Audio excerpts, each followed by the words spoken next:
All right, hello everyone.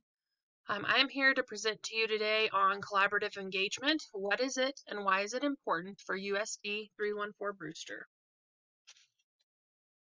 So collaboration is important because collaboration means when members of a learning community can work together to increase student learning and achievement. At Brewster, we are looking to collaborate between faculty, among the staff, and with parents. So the goal that we have set forth is that we want to work with faculty, staff, and parents to improve student learning in and out of school. So collaboration means a lot of things. Collaboration is where you assist or support others. You exchange and share ideas. You talk about your success and inspire others. There's also a level of trust. And then you're always working as a team. Okay, so there's two types of collaborations that we want to focus on for Brewster. The first one is teacher-to-teacher collaboration. Teacher collaboration is a key element in driving school improvement, and we are always focused on school improvement and wanting to make things better. So in order to do that, a big thing is there must be trust. Not only trust between teachers, but also with from teachers with their administration as well. There needs to be structure or a routine and protocols that are followed in each of the collaboration meetings. And then we all need to understand that collective responsibility for student learning means that everyone is responsible and everyone must be involved. So the protocols and routine for the meetings. At Brewster, we can do meetings based on grade level, content area, committees, or the whole faculty. So we have elementary or junior high school meetings. We could also meet based on reading or math, since those are our two key school improvement areas. Our district leadership team, or MTSS, special ed, those are just examples of some of the main meetings that we have. At the meeting, we want to make sure that we have a set agenda provided so that everyone knows what will be discussed, that a protocol for that discussion of how things will be laid out and how everything will be conducted in the meeting, and then a designated facilitator needs to be determined before the meeting or at the meeting. All right, the second type of collaboration is parent or teacher-parent collaboration. And there are 6 key elements to making this a success. The first one is to have two-way communication. This can be done through email, text, possibly social media. The key thing is to find out what is best for all families, what works best. Then we also want to encourage parent-to-parent communication. We want parents to support each other and work together and not just have to rely on the school. We also want to hear parent perspectives.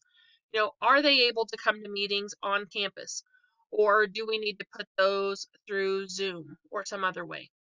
Are there any issues with cost as why maybe their kids aren't involved in activities or going on field trips, concerns about that?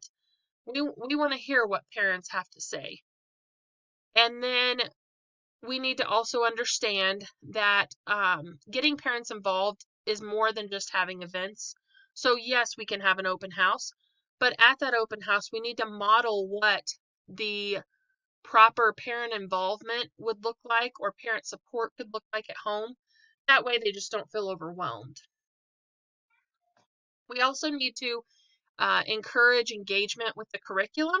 So we want parents to be involved in the students' work at school, but at home, what they do at home. So maybe instead of just giving a math worksheet out, they could assign that the parent and the child work on a recipe and maybe double the ingredients and show that they know how to do that if they're a younger child. Or maybe at older grade level in a social studies class, the parent and child could make a recipe from a different country and experiment with that. And they would still be learning, but also just be involved in an activity instead of just a worksheet at home. And then finally, we want to make sure that we're building parent knowledge and confidence. We want to do this through positivity. We want to radiate that positivity and show parents how much we appreciate them, and that they really do know how to help their kids. We're just trying to guide them to get that started. So, Thorson said that when schools reach out to parents as collaborators in educating students, all stakeholders benefit. So, parents are empowered to know that they're helping their child with their schoolwork. Teachers are supported because now they have that assistance at home, and students get to learn and grow, like we said, in and outside of school. And then another key point of that is that we are also addressing student mental health, physical health, and overall wellness, which is very important because of our wellness plan at Brewster.